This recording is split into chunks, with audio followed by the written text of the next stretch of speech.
शायद साहब मैं आपकी तरफ आऊँगा सर, आप जेम्स एंड मिनरल माइंस के जो है वो चेयरमैन भी हैं। थोड़ा सा एक तो बताइएगा कि कॉन्फ्रेंस मिनरल कॉन्फ्रेंस जो है पहली दफ़ा इतनी बड़ी कॉन्फ्रेंस हुई जिसमें हमने देखा कि पूरी दुनिया से लोगों ने अपना इंटरेस्ट शो किया, यहाँ पर आए भी सही और उन्होंने अपना इंटरेस्ट भी शो किया, सरमायाकारी की बात की गई।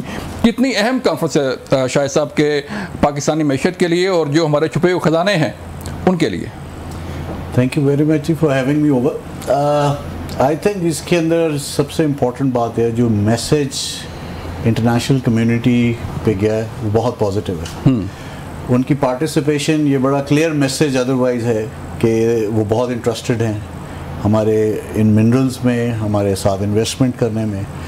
और ये कंट्री स्पेसिफाइड नहीं था, अभी आपने भी शुरू में अर्ज़ किया। जिस तरह लास्ट ईयर हमारी जो हुई थी वो कंट्री स्पेसिफाइड, हमने सऊदीज़ के साथ किया, उनके साथ कुछ कॉन्ट्रैक्ट साइन किए।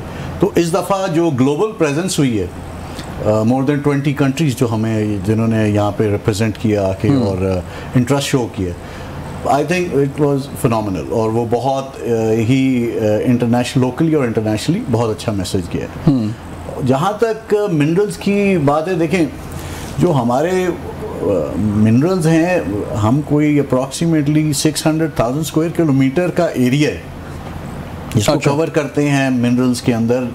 92 मिनरल्स हैं जो हमारे डिक्लेयर्ड हैं।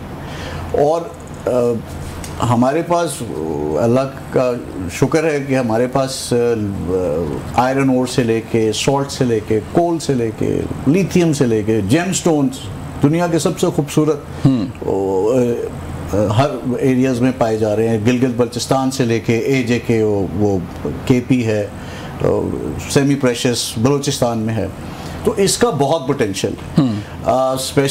स्पेशली अगर आप जेमस्टोन माइंस की बात करें, जो जिस तरह हमारी रूबी की माइंस हैं गिलगित में, स्वात में KP है, पेरिटोस है, जेड है, यू फाइंड इट, ये एक बहुत बड़ी मार्केट है। सिर्फ हमारे यहाँ वी आर अराउंड $5 बिलियन का पोटेंशियल है। ठीक है, ग्लोबली ये $35 बिलियन से ऊपर की मार्केट है। अच्छा। तो ये एक वन टैप्ड सेटअप रहा है जिसके अंदर हमारे पास मैंने बताया पोटेंशियल है। और अगर हम इसके अंदर वैल्यू एडिशन और टेक्नोलॉजी के साथ काम करेंगे तो हम इसको इसकी एक्सपोर्ट को $2 बिलियन तक शायद बड़ी आसानी से लेके जा सकते हैं। और टारगेट यही है इंशाल्लाह, इस अगले जो 4 से 5 साल के अंदर हम इसका मैक्सिमम यूटिलाइजेशन करें। तो मेरा ख्याल है हमारा फ्यूचर माशाल्लाह बहुत अच्छा है, specially with reference to the mineral sector. और हम इसके ऊपर गवर्नमेंट की सपोर्ट के साथ, जिस तरह हमारे SIFC है वो हमें बहुत सपोर्ट कर रहा है। और चीफ साहब इज़ ऑलरेडी हमारे साथ ऑन बोर्ड है, क्योंकि इसमें आपको एक चीज़ रियलाइज़ करनी है कि ये इनकी सपोर्ट के बगैर नहीं होगा। बिकॉज जरी बात है, सिक्योरिटी है, इसलिए कि सिक्योरिटी के रीजंस हैं, फिर ये एरिया टेरेन ऐसा है जी। लोग यूजुअली कहते हैं ये जी बड़ा चैलेंजिंग सेक्टर है, तो ये चैलेंजिंग है, देखिए ये दुनिया में चैलेंजिंग है। आप एक चीज़ अंडरस्टैंड करें कि जो माइनिंग सेक्टर बिजनेस वाइज और अदरवाइज ग्लोबली बहुत चैलेंजिंग है, क्योंकि ये कोई कंस्ट्रक्शन का काम नहीं है कि आपने घर खड़ा करके ईंटें रखे। ये माउंटेनस एरियाज हैं, ये टेरेन्स हैं, बहुत सख्त है। और अगर आप अफ्रीका में चले जाएं और किसी और दुनिया के और कोनों में जाएं तो वहाँ भी इतना की चैलेंजिंग है, बल्कि ये वहाँ पे वॉर जोन एरियाज के अंदर इतना काम हो रहा है। हम तो माशाल्लाह सिविल वॉर हो रही है कॉन्गो और सेरिलियोन जैसी जगहों पे, काम चल रहा है, लेकिन काम हो रहा है। हम तो माशाल्लाह बहुत अच्छी पोजीशन में हैं और हम इसको इंशाल्लाह आगे लेके जाएंगे। सिद्धार्थ साहब, हम तो कोई $1.25 अरब के लिए IMF के तरले लेते हैं कि हमें कोई मिल जाए और फिर हमारी को जो है मैशत बेहतर हो जाए और ये सारा कुछ, और कहाँ शायद साहब बात कर रहे हैं कि 35 बिलियन की मार्केट और इस तरह की जो है वो चीज़ें हैं, तो बात कहाँ पे जाएगी सर? ये देखिए, पाकिस्तान की जो रियल रिसोर्सेज हैं, जो हम अंदाज़ा लगा चुके हैं, $7 to 10 ट्रिलियन की रिजर्व्स अवेलेबल हैं इस मुल्क में।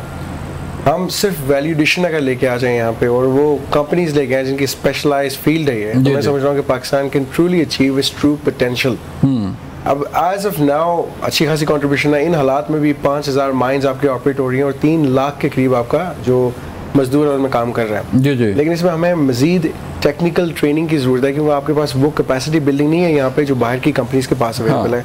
हमें अपनी ह्यूमन रिसोर्स को तैयार करना है ताकि अगले 10 साल तक जिस सेक्टर को हम डेवलप करेंगे तो सेक्टर को डेवलप करके साथ साथ एक्सपोर्ट एनहांस होगी, प्रोडक्शन एंड सिमिलर प्रोसेसिंग यहाँ पे हम कर पाएंगे। वो तभी अगर आपके पास right technical human resource available हो यहाँ पे जो पाकिस्तान में आज मौजूद नहीं है लेकिन अगले 5 साल में हम तैयार कर सकते हैं क्योंकि फिर हमें शायद बाहर जेवीज की जरूरत ना पड़े। पाकिस्तान में वो सरमाया भी अवेलेबल है, सरमायाकार भी अवेलेबल है, हम जैसी कंपनीज भी उसमें इन्वेस्ट कर सकते हैं लेकिन हमें थोड़ी सी सपोर्ट डेफिनेटली चाहिए जो कि मैं अब देख रहा हूँ गवर्नमेंट पाकिस्तान बहुत स्ट्रॉन्ग इनिशिएटिव ले रही है। उसी इनिशिएटिव की वजह से बैंक ने आके यहाँ पे जेवी किया और मैं समझ रहा हूँ कि मजीद कंपनीज आके कर सकती हैं और वो जेवी हम जैसे लोगों के साथ कर सकते हैं। इट्स नॉट आवर फील्ड लेकिन will be happy to do it with those that are specialized. हम दोनों मिलकर इसको ग्रो कर सकते हैं और पाकिस्तान के बिजनेसमैन को हमेशा पहली प्रायोरिटी देनी चाहिए।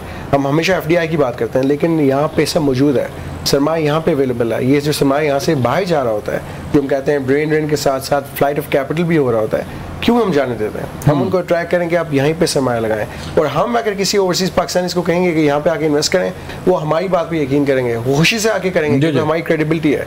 हमने क्योंकि 3-4 साल तक नहीं रहना, हम तो अगले 10-20 साल तक यहीं पे हैं। So I think there is a positive future and positive Pakistan and bright Pakistan coming forward इंशाल्लाह। लेकिन जो लोग आए बाहर से, मैं शायद आपके पास भी आता हूँ, जो लोग शरीक हुए जैसे अमेरिकन से, जैसे कनाडा से लोग आए, जैसे चाइना से जो है वो लोग आए, तो इससे क्या फ़र्क पड़ेगा? और स्पेशली जो सिक्योरिटी इन्वायरमेंट है हमारा, जो जिसको एक प्रोपेगेंडा किया जाता है कि पता नहीं क्या हो जाएगा, और जैसे शायद साहब ने मिसाल दी कि ये तो अफ्रीका में हो रहा है जहाँ पे सिविल वार चल रही है और हमारा मुल्क में तो ऐसी कोई अल्हम्दुलिल्लाह कोई ना तो कोई सिविल वार है ना कोई जो है वो चीज़ें ऐसी हैं, दहशतगर्दी है, उस पर कंट्रोल किया जा रहा है, कंट्रोल हो भी चुकी है किसी हद तक। तो इससे क्या फ़र्क पड़ेगा सर? देखिए ये जो दौर है ना इलेक्ट्रॉनिक और सोशल मीडिया का, इसका बहुत फ़र्क पड़ता है। इस पर जो ऑप्टिक्स हैं बहुत मैटर करते हैं और पाकिस्तान के अगेंस्ट एक इंटरनेशनल नेगेटिव प्रोपेगेंडा चल रहा है कई सालों से।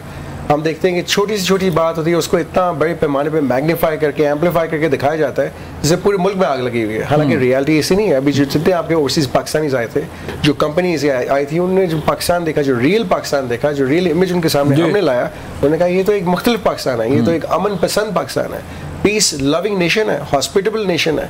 रियलिटीज बहुत मुख्तलिफ हैं और यही चीज़ हमने पोर्ट्रे करनी है। ऑप्टिक्स बहुत मैटर करती हैं। कहते हैं सीइंग इज बिलीविंग, तो हमने दुनिया को रियल पाकिस्तान दिखाना है और आप लोगों के थ्रू जितना इलेक्ट्रॉनिक मीडिया हमारा पाकिस्तान का है, इंटरनेशनल मीडिया को हमने इन्फ्लुएंस करना है कि आप पाकिस्तान का वो दिखाएं एलिमेंट जो पॉजिटिव एलिमेंट है कि मेजॉरिटी पॉजिटिव ही है। ये तो चंद इलाकों में, चंद एरियाज में थोड़ी बहुत नेगेटिविटी हो गई है, थोड़ी बहुत आपको पता है एक्सट्रीमिस्ट है। जैसे रिसेंटली चीफ ने भी कहा कि यार 1200-1300 लोग पूरे मुल्क को तो हाईजैक नहीं कर सकते। 250 मिलियन की आबादी एक तरफ और 1300 लोग एक तरफ, ये तो एक चूटी के बराबर आप समझे कि कोई बंदा है ना पूरे मुल्क में। तो मैं समझ रहा हूँ कि पाकिस्तान की जितनी पॉजिटिविटी हम दिखाएं, क्योंकि आप जब पोर्ट्रे करेंगे कि पाकिस्तान एक स्टेबल नेशन है, पाकिस्तान एक सेफ नेशन है, पाकिस्तान में इन्वेस्टमेंट अपॉर्चुनिटीज़ हैं। मैं अगेन एग्जांपल लेता हूं कि पिछले 1 साल में जो पाकिस्तान की स्टॉक मार्केट है 47,000 पॉइंट्स, 71% रिटर्न जो दुनिया के किसी मार्केट ने नहीं किया ना कर सकती है। इतनी रिटर्न आपको अगर पाकिस्तान में 1 साल में मिल रही है, किसने प्रोजेक्ट किया इस बात को? प्रमोट हमें करना चाहिए, पूरी दुनिया को बताएं कि आपकी इन्वेस्टमेंट यहाँ पे डबल नहीं तो ऑलमोस्ट 70 टाइम्स ग्रो कर रही है। What else you want?